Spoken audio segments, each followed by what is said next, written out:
অখণ্ড সংহিতা বা অখণ্ড মণ্ডলেশ্বর শ্রী শ্রী স্বামী স্বরূপানন্দ পরমহংসদেবের উপদেশ বাণী 11 খণ্ড।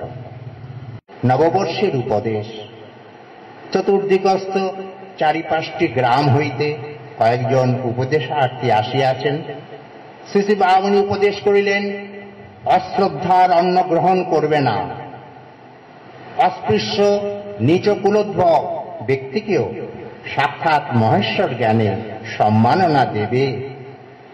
তীর্থবাস হেতু কখনো মনে অহংকার নেবে না। সাধুজনের সঙ্গত দ্বারা আত্মোন্নতি ও ভগবত ভক্তি বৃদ্ধির উপকরণ সংগ্রহ করবে। কিন্তু তুমি যে সাধু সঙ্গী, জনসমাজে তার জন্য মর্যাদা প্রাপ্তি হবে না। জীবের পার্থিব দুঃখ দর্শনে তার অপার্থিব দুঃখ দূর করার জন্য প্রাণে ব্যাকুলতা জাগাবে, কিন্তু ঐহিক বা আধ্যাত্মিক যেভাবেই জীবের সেবা করো, নিজেকে কর্তা বলে ভাববে না। জানবে সকল কর্মের একমাত্র কর্তা শ্রী ভগবান। দান করেও নিজেকে গ্রহীতার নিকটে ঋণী বলেই জ্ঞান করবে। পুণ্যলোভে দান করবে না। দান করবে তোমার ও গ্রহীতার উভয়ের নিত্যকুশল স্বরূপ ভগবত ভক্তি লাভ হোক, এই কামনায়।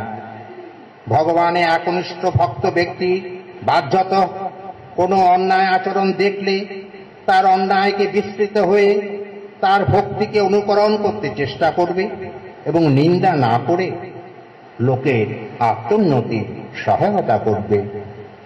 লোকের পাপের উপরে দৃষ্টি নিবদ্ধ না করে লোকের পুণ্যের উপরে দৃষ্টিকে সন্নিবেশিত করবে এবং সাক্ষাৎ বা মানসিক সঙ্গের দ্বারা জগতের কাছ থেকে কতখানি ঔদার্য, নিষ্কামতা ও ভগবত ভক্তির আহরণ সম্ভব সেই চেষ্টা দেখবে।